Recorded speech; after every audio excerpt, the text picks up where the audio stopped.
Hello, good morning. ನಾನು ಮತ್ತು ನನ್ನ ಹಸ್ಬೆಂಡು ತಮಿಳ್ನಾಡು ಟ್ರಿಪ್ ಹೋಗ್ತಾ ಇದ್ದೀವಿ 5 ಡೇಸ್ಗೆ. ಅಲ್ಲಿ ಇನ್ಫಾರ್ಮೇಷನ್ ಎಲ್ಲ ಬ್ರೀಫಾಗಿ ಹೇಳ್ತಾ ಹೋಗ್ತೀನಿ. ಅಕಸ್ಮಾತ್ ಏನಾದರೂ ತಪ್ಪು ಇನ್ಫಾರ್ಮೇಷನ್ ಇದ್ದರೆ ಅಪಾಲಜೀಸ್. ಮೇಲೆ ಹೋಗುತ್ತೆ ಅಂತ ಯಾವುದೇ ಬೇರೆ ಸೋರ್ಸಿಂದ ನನಗೆ ಸಿಕ್ಕಿರೋದು. 5 ಅವರ್ಸ್ ಅಂತ ಇಲ್ಲಿ 7:30ಗೆ ಬೆಂಗಳೂರಿಂದ ಹೊರಟು ಕೃಷ್ಣಗಿರಿನಲ್ಲಿ ಬ್ರೇಕ್ಫಾಸ್ಟ್ ಮಾಡಿಕೊಂಡು ಲಂಚ್ ಮಾಡಿಬಿಟ್ಟು ಅವತ್ತು ರೆಸ್ಟ್ ತೊಗೊಂಡ್ಬಿಟ್ವಿ, ಏನೂ ಮಾಡಲಿಲ್ಲ. ಆಮೇಲೆ ನೆಕ್ಸ್ಟ್ ಡೇ ರಂಗನಾಥ ಸ್ವಾಮಿ ಟೆಂಪಲ್ಗೆ ಹೋದ್ವಿ. ಅಲ್ಲಿ ತುಂಬ ಜನ ಇದ್ದರು, ಕ್ರೌಡ್ ಇತ್ತು. ಆದರೂ ದರ್ಶನ ಎಲ್ಲ ಚೆನ್ನಾಗಾಯಿತು. ಈ ದೇವಸ್ಥಾನ ನಂಗೆ ಗೊತ್ತಿರೋ ಇನ್ಫಾರ್ಮೇಷನ್ನು ಕ್ರಿಸ್ತ ಶಕ 9-10ನೇ ಶತಮಾನದಲ್ಲಿ ಇದನ್ನು ಕನ್ಸ್ಟ್ರಕ್ಟ್ ಮಾಡಿದ್ದಾರೆ. ಆಮೇಲಿಂದ ಬೇರೆ ಬೇರೆ ರಾಜರುಗಳು ಬಂದುಬಿಟ್ಟು ಎಕ್ಸ್ಪ್ಯಾಂಡ್ ಮಾಡಿದ್ದಾರೆ ಅಂತ ಹೇಳ್ತಾರೆ. ಆಮೇಲೆ ಅವತ್ತು ರೆಸ್ಟ್ ತೊಗೊಂಡ್ಬಿಟ್ವಿ ರಂಗನಾಥ ಟೆಂಪಲ್ಲಿಂದ ಬಂದು. ನೆಕ್ಸ್ಟ್ ಡೇ ಬೃಹದೇಶ್ವರ ಟೆಂಪಲ್ ಟ್ಯಾಂಜೂರ್ಗೆ ಹೋದ್ವಿ. ಅಂದರೆ 21st. ನೋಡಿ, ಇದೆಲ್ಲ ನಂದಿ ಎಲ್ಲ ಎಷ್ಟು ಚೆನ್ನಾಗಿದೆ. ಅದು ತುಂಬ, ಅದು 10-11ನೇ ಶತಮಾನ ಅಂತಾರೆ. ಆಮೇಲಿಂದ ಬೇರೆ ಬೇರೆ ರಾಜರುಗಳು ಬಂದು ಅದನ್ನು ಎಕ್ಸ್ಪ್ಯಾಂಡ್ ಮಾಡಿದ್ರು ಅಂತ. ಇದು ತುಂಬ ಚೆನ್ನಾಗಿದೆ. ಇದು ಎಷ್ಟು ದೊಡ್ಡ ಟೆಂಪಲ್ಲು ನೋಡಿ, ಜಾಗ ಎಲ್ಲ ಎಷ್ಟು ದೊಡ್ಡದಾಗಿದೆ, ಎಷ್ಟು ಕ್ಲೀನಾಗಿದೆ. ನಂದಿ ನೋಡಿ ಎಷ್ಟು ದೊಡ್ಡದಾಗಿದೆ, ತುಂಬ ಚೆನ್ನಾಗಿದೆ. ಒಂದ್ಸರಿ ನೋಡಬೇಕು. ನಿಮಗೇನಾದರೂ ಟೈಮ್ ಸಿಕ್ಕಿ ಅನುಕೂಲ ಎಲ್ಲ ಇದ್ದರೆ ಬಂದು ನಿಜವಾಗ್ಲೂ ನೋಡಿ, ಅಪ್ರಿಷಿಯೇಟ್ ಮಾಡ್ತೀರಾ ನೀವು. ಆಮೇಲೆ ಅವತ್ತು ಕುಂಭಕೋಣಂಗೆ ಹೋದ್ವಿ. ಕುಂಭಕೋಣಮಲ್ಲಿ ನಾವು ಹೋಗೋ ಅಷ್ಟರಲ್ಲಿ ಕ್ಲೋಸ್ ಮಾಡಿಬಿಟ್ಟಿದ್ರು ಟೆಂಪಲ್. ಅಲ್ಲಿ ಸಾರಂಗಪಾಣಿ ಮತ್ತು ಚಕ್ರಪಾಣಿ ಅಂತ ಕ್ಲೋಸ್ ನೋಡಿ. ಬೃಹದೀಶ್ವರ ಲಿಂಗ ಅಲ್ಲಿರೋದು, ಒಳಗಡೆ ಹೋಗಬೇಕು. ಬಟ್ ಅಲ್ಲಿ ಅಷ್ಟೊಂದು ಕ್ರೌಡ್ ಇರಲಿಲ್ಲ. ಆಮೇಲೆ ಚಕ್ರಪಾಣಿ ದೇವಸ್ಥಾನ ಅಲ್ಲಿ 2 ಕ್ಲೋಸ್ ಮಾಡಿಬಿಟ್ಟಿದ್ರು. ಹೊರಗಡೆ ಎಲ್ಲ ತುಂಬ ಚೆನ್ನಾಗಿದೆ. ಇದೆಲ್ಲ ಚೋಳಾಸ್ ಮತ್ತು ವಿಜಯನಗರ ಡೈನಾಸ್ಟಿ ಟೈಮ್ನಲ್ಲಿ 10-16ನೇ ಶತಮಾನದಲ್ಲಿ ಆಗಿರೋದು ಅಂತ ಹೇಳ್ತಾರೆ.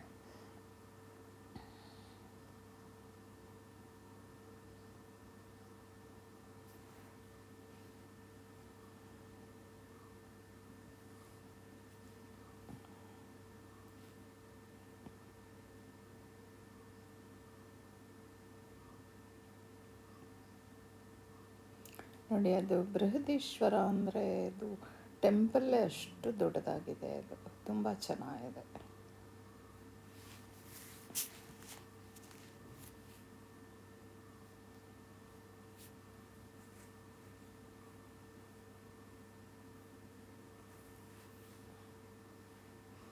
ಅಲ್ಲಿ ರಂಗನಾಥ ಸ್ವಾಮಿ ಟೆಂಪಲ್ನಲ್ಲಿ ನಮಗೆ ಈ ವಿಡಿಯೋ ಶೂಟ್ ಮಾಡ್ಕೊಳ್ಳೋಕ್ಕೆ ಅಥವಾ ಫೋಟೋ ತೆಕ್ಕೊಳ್ಳೋಕ್ಕೆಲ್ಲ ಅಲೋ ಮಾಡಲಿಲ್ಲ ಅವರು. ಇಲ್ಲಿ ಎಲ್ಲೂ ಮಾಡೋ ಹಾಗಿಲ್ಲ. ಇಲ್ಲೇನೋ ಹೊರಗಡೆ ಮಾತ್ರ ಮಾಡ್ಕೋಬೋದು ಅಷ್ಟೇ, ಒಳಗಡೆ ಮಾಡ್ಕೊಳ್ಳೋಕ್ಕಾಗಲಿಲ್ಲ.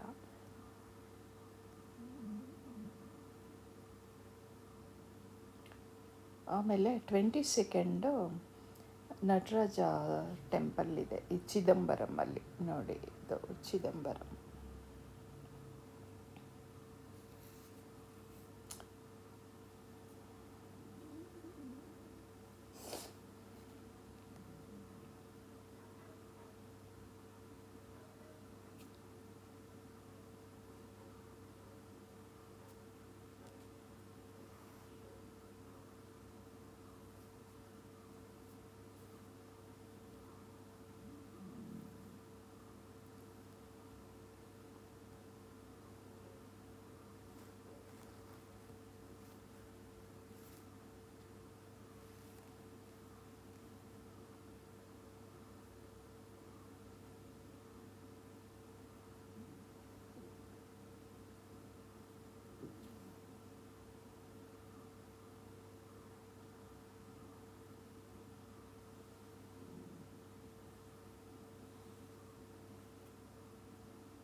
ತುಂಬ ಜನ ಎಲ್ಲ ಕಡೆನೂ, ಬಟ್ ಏನೋ ಎಲ್ಲ ಸ್ಪ್ರೆಡ್ ಆಗಿದ್ರು.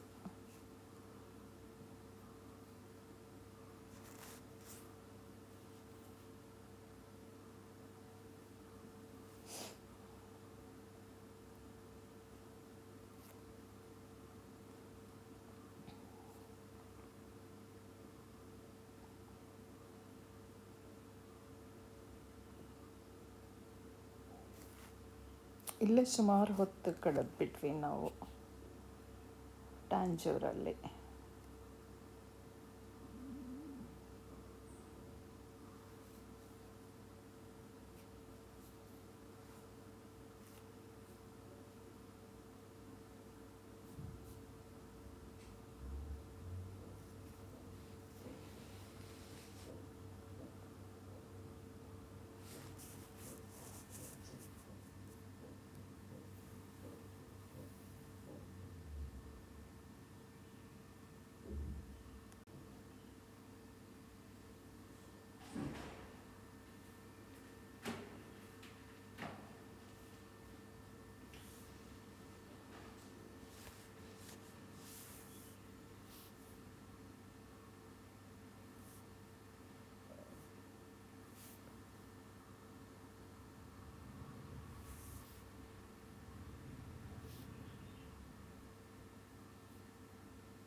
ಇದು ಕುಂಭಕೋಣಮ್ಮ.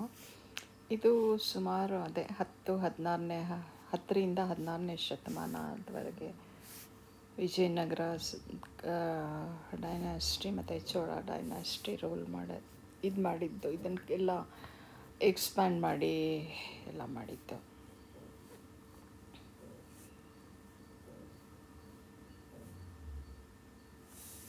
ಬಟ್ ಅದೇ ಅಲ್ಲಿ ನಮಗೆ ಅವರು ನೋಡೋಕ್ಕೆ ಬಿಡಲಿಲ್ಲ. ಒಂದು ಫ್ಯೂ ಸೆಕೆಂಡ್ಸ್ ಓಪನ್ ಮಾಡಿದ್ರೆ ರಿಕ್ವೆಸ್ಟ್ ಮಾಡ್ಕೊಂಡ್ವಿ, ಆದರೂ ಅವರು ತೋರಿಸ್ಲಿಲ್ಲ, ಬಿಡಲಿಲ್ಲ.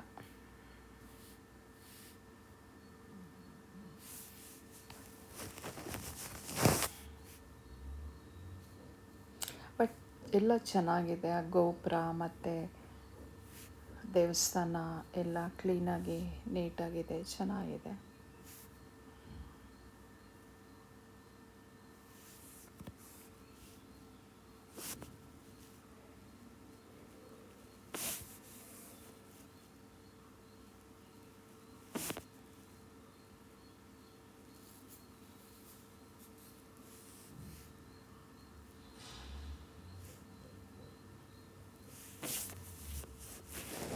ಚಕ್ರಪಾಣಿ ಟೆಂಪಲ್ ಇದು.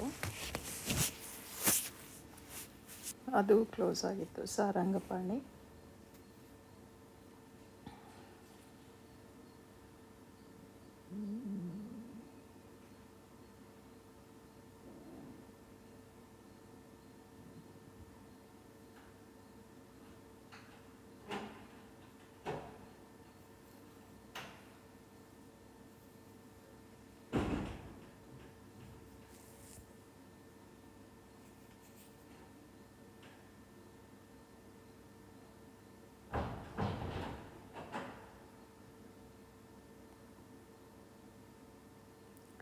ಇದು ನೋಡಿಕೊಂಡು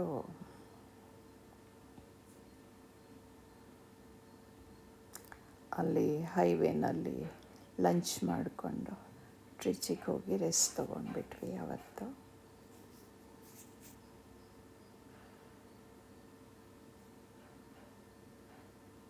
ಈ ಹೋಟೆಲ್ ಕೂಡ ಕ್ಲೀನಾಗಿತ್ತು, ನೀಟಾಗಿ ಫುಡ್ಡು ಟೇಸ್ಟಿಯಾಗಿತ್ತು. ವೆಜಿಟೇರಿಯನ್ ರೆಸ್ಟೋರೆಂಟ್ ಚೆನ್ನಾಗಿತ್ತು.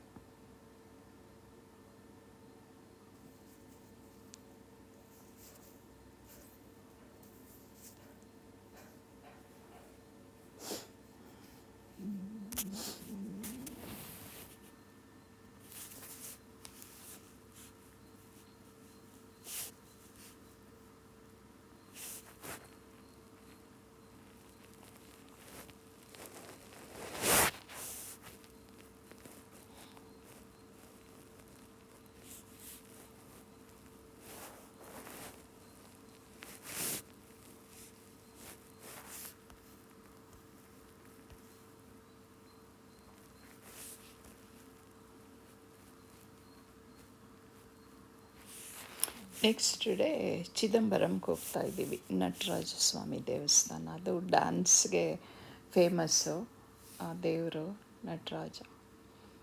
ಇದು 11ನೇ ಶತಮಾನದಲ್ಲಿ ಚೋಳಾಸ್ ಡೈನಾಸ್ಟಿನಲ್ಲಿ ಕನ್ಸ್ಟ್ರಕ್ಷನ್ ಆಗಿರೋದು ಅಂತ, ಕ್ರಿಸ್ತಪೂರ್ವದಿಂದನೇ ಶುರುವಾಗಿದೆ ಅಂತ. ತುಂಬ ಚೆನ್ನಾಗಿದೆ ಇದು ದೇವಸ್ಥಾನ.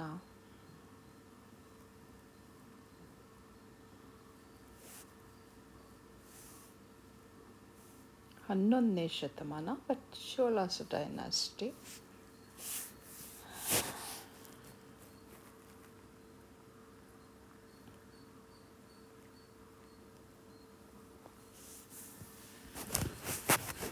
ಸಾವಿರದ 10 ಅಂತ ಹೇಳ್ತಾರೆ ಕ್ರಿಸ್ತ ಶಕ.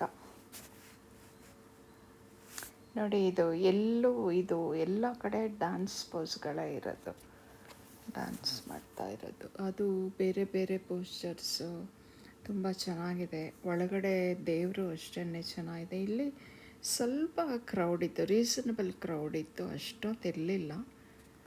ಚೆನ್ನಾಗಿ ದರ್ಶನ ಎಲ್ಲ ಆಯಿತು. ಬಟ್ ಏನೋ ಕೆಲವೆಲ್ಲ ಹೂವೆಲ್ಲ ಪೂಜೆ ಮಾಡಿ ಅದು ಅಷ್ಟು ಕ್ಲಿಯರಾಗಿ ಕಾಣಿಸಲ್ಲ. ಬಟ್ ಚೆನ್ನಾಗಿತ್ತು, ಸ್ವಲ್ಪ ಕಾಣಿಸ್ತು ಡ್ಯಾನ್ಸ್ ಪೋಸು, ಅದು ಕೈ ಮತ್ತು ಕಾಲು ಎಲ್ಲ ಡ್ಯಾನ್ಸಿಂಗ್ ಇದು.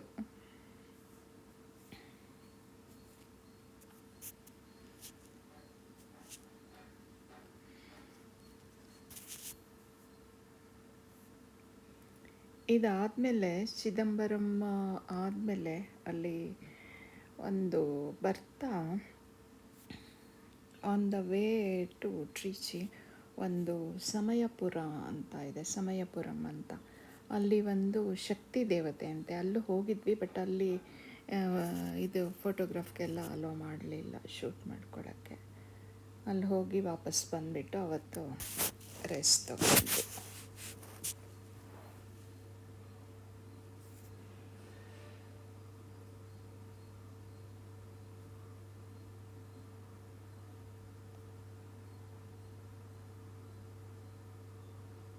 ಮತ್ತು ನೆಕ್ಸ್ಟ್ ಡೇ ಚೆಕ್ಔಟ್ ಮಾಡಿಬಿಟ್ಟು ಬೆಳಗ್ಗೆ ರಾಮೇಶ್ವರಂಗೆ ಹೊರಟ್ವಿ. ಈ ಹೋಟೆಲ್ ಅದು ರೆಡ್ ಫಾಕ್ಸ್ ಅಂತ ಹೆಸರು, ಅದಕ್ಕೆ ಫಾಕ್ಸ್ ಎಲ್ಲ ಹಾಕಿದ್ದಾರೆ. ಅದು ಲೆಮನ್ ಟ್ರೀನವರು ಇದನ್ನು ರನ್ ಮಾಡ್ತಾರೆ. ತುಂಬ ಚೆನ್ನಾಗಿತ್ತು ಹೋಟೆಲೆಲ್ಲ.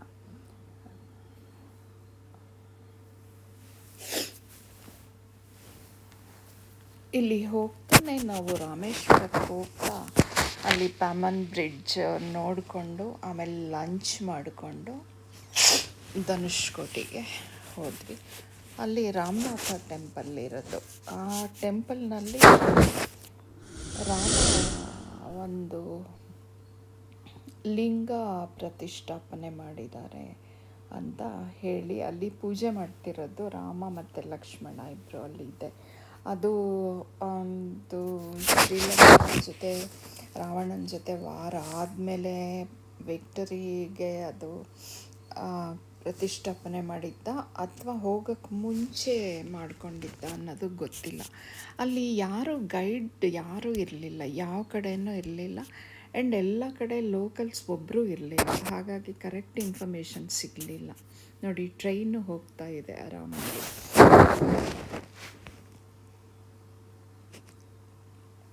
ತುಂಬ ಚೆನ್ನಾಗಿದೆ ಈ ಬ್ರಿಡ್ಜು, ಅದು ಎಲ್ಲ ಒಳ್ಳೆ ತುಂಬ ನೀಟಾಗಿದೆ. ಜೊತೆಗೆ ಇದು ಬೇ ಆಫ್ ಬೆಂಗಾಲು ಮತ್ತು ಇಂಡಿಯನ್ ಓಷನ್ ಅಲ್ಲೆಲ್ಲೋ ಒಂದು ಕಡೆ ಮೀಟ್ ಆಗುತ್ತೆ ಅಂತ ಹೇಳ್ತಾರೆ. ಹೌದು ಕೂಡ ಅದು. ಬಟ್ ಅದು ನೀರಲ್ಲಿ ಕಾಣಿಸೋದು ಕಷ್ಟ. ಆ್ಯಂಡ್ ಶ್ರೀಲಂಕಾ ಮತ್ತು ಇಂಡಿಯಾ ಬಾರ್ಡ್ರ್ ಬೇರೆ ಇದು. ಧನುಷ್ಕೋಟಿ ಮುಂದೆ ಇದೆ, ಅಲ್ಲಿ ಆ ಶೇಪ್ ಎಲ್ಲ ಹಂಗಿದೆ. ನೀವು ಗೂಗಲ್ ಸರ್ಚ್ ಮಾಡಿದ್ರೆ ಗೊತ್ತಾಗುತ್ತೆ. ನೋಡಿ, ಟ್ರೈನ್ ಹೋಗ್ತಾ ಇದೆ, ಎಷ್ಟು ವ್ಯೂ ಎಷ್ಟು ಚೆನ್ನಾಗಿದೆ. ಅದು ತುಂಬ ಗಾಳಿ ಇತ್ತು, ಅದಕ್ಕೆ ನಾನು ಅಲ್ಲಿ ರೆಕಾರ್ಡ್ ಮಾಡೋಕ್ಕಾಗಲಿಲ್ಲ, ತುಂಬ ಡಿಸ್ಟರ್ಬೆನ್ಸ್ ಇತ್ತು.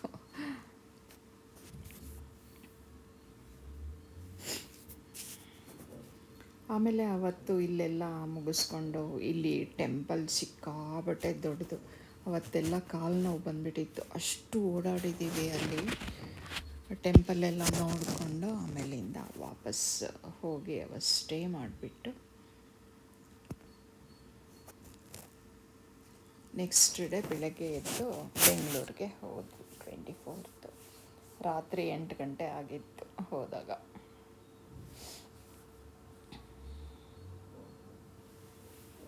ನೀವು ನಿಮಗೇನಾದರೂ ಆದರೆ ಅನುಕೂಲಗಳಾಗಿದ್ದರೆ ಹೋಗಿ ಬನ್ನಿ ಒಂದು ಸರಿ, ತುಂಬ ಚೆನ್ನಾಗಿರುತ್ತೆ. ಬಟ್ ಸೀಸನ್ ಏನಿದ್ರು ಜಾನ್ವರಿ ಫೆಬ್ರವರಿ ಒಳಗಡೆ ಹೋಗಬೇಕು, ಹಾಗಾದರೆ ನೀವು ಎಂಜಾಯ್ ಮಾಡ್ಬೋದು. ಇಲ್ಲಾಂದರೆ ತುಂಬ ಸೆಕೆ ಆಗಿಬಿಡುತ್ತೆ.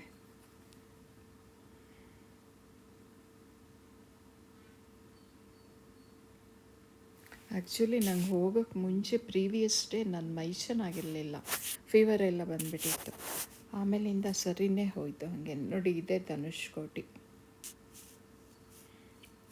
ಅಲ್ಲಿ ವೈಟ್ ಲೈನ್ ಕಾಣಿಸ್ತಾ ಇದೆಯಲ್ಲ, ಅದು ಶ್ರೀಲಂಕಾ ಮತ್ತು ಇಂಡಿಯಾ ಬಾರ್ಡ್ರು, ನೀರಲ್ಲಿ ಅಂತ ಹೇಳ್ತಾರೆ. ನೀರಲ್ಲಿ ಬಾರ್ಡ್ರು ಗೊತ್ತಿಲ್ಲ, ಅಲ್ಲಿ ಹತ್ತಿರ ಹೋಗಿ ನೋಡಿದ್ರೆ ಫ್ಲ್ಯಾಗ್ ಎಲ್ಲ ಹಾಕಿರ್ತಾರೆ. ನಮ್ಮ ಇಂಡಿಯನ್ ಫ್ಲ್ಯಾಗು ಮತ್ತು ಶ್ರೀಲಂಕನ್ ಫ್ಲ್ಯಾಗ್ ಗೊತ್ತಿಲ್ಲ ಅದು. ಆ್ಯಂಡ್ ಇಲ್ಲಿ ಇನ್ನೊಂದಂದರೆ, ಈ ಕಾರ್ ಪಾರ್ಕಿಂಗಿಂದ ಹೋಗಬೇಕಾದ್ರೆ ಭಾರೀ ಕ್ರೌಡು. ಆ ಕಡೆ ಈ ಕಡೆ ಎಲ್ಲ ಪಾರ್ಕ್ ಮಾಡಿಬಿಟ್ಟಿದ್ದಾರೆ. ಸಣ್ಣ ಜಾಗ ಅದು, ನೋಡಿದ್ರೆ ಗೊತ್ತಾಗುತ್ತೆ ಧನುಷ್ಕೋಟಿ. ಆ್ಯಂಡ್ ಹಾಗೂ ಹೀಗೂ ಅಡ್ವೆಂಚರ್ ಮಾಡ್ಕೊಂಡು ಹೋಗಿ ರೀಚ್ ಆದ್ವಿ ಕಾರ್ಗೆ. ನೋಡಿ, ನೀವೇ ನೋಡಿ ಎಷ್ಟು ಜನ. ನೋಡಿ, ಇಲ್ಲೆಲ್ಲ ಕಾರ್ ಪಾರ್ಕ್ ಮಾಡಿಬಿಟ್ಟಿದ್ದಾರೆ. ಒಬ್ರಿಗೊಬ್ರು ತಳ್ಕೊಂಡು ಹೋಗಬೇಕು, ತುಂಬ ಕಷ್ಟ. ಏಜ್ ಆಗಿರೋರಿಗೆ ತುಂಬ ಕಷ್ಟ. ಬಟ್ ನುಗ್ಗುತ್ತಾ ಇರಲಿಲ್ಲ, ಎಲ್ಲ ಸ್ವಲ್ಪ ಪೇಷನ್ಸ್ ಇತ್ತು ಎಲ್ಲರಿಗೂ, ನಿಧಾನಕ್ಕೆ ಹೋಗ್ತಾಯಿದ್ರು. ಇಷ್ಟು ನಮ್ಮ ಅಡ್ವೆಂಚರ್ ಟೂರು. ನೋಡಿ, ಇದೆ ರಾಮನಾಥ ಸ್ವಾಮಿ. ರಾಮ ಈ ಕಡೆ ಕೂತ್ಕೊಂಡು ಪೂಜೆ ಮಾಡಿದ್ದಾನೆ, ಆ ಕಡೆ ಲಕ್ಷ್ಮಣ ಇದ್ದಾನೆ. ಇದು ರಾಮ ಪ್ರತಿಷ್ಠಾಪನೆ ಮಾಡಿರೋದು. ಅಲ್ಲಿ ಮೇಲೆ ಬೋರ್ಡ್ ಕೂಡ ಹಾಕಿದ್ದಾರೆ.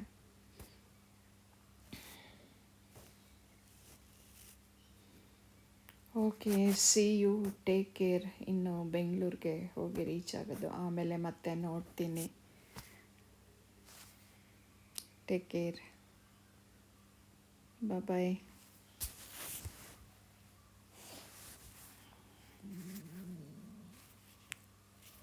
ಸಬ್ಸ್ಕ್ರೈಬ್ ಮಾಡಿ ಜನ, ಪ್ಲೀಸ್.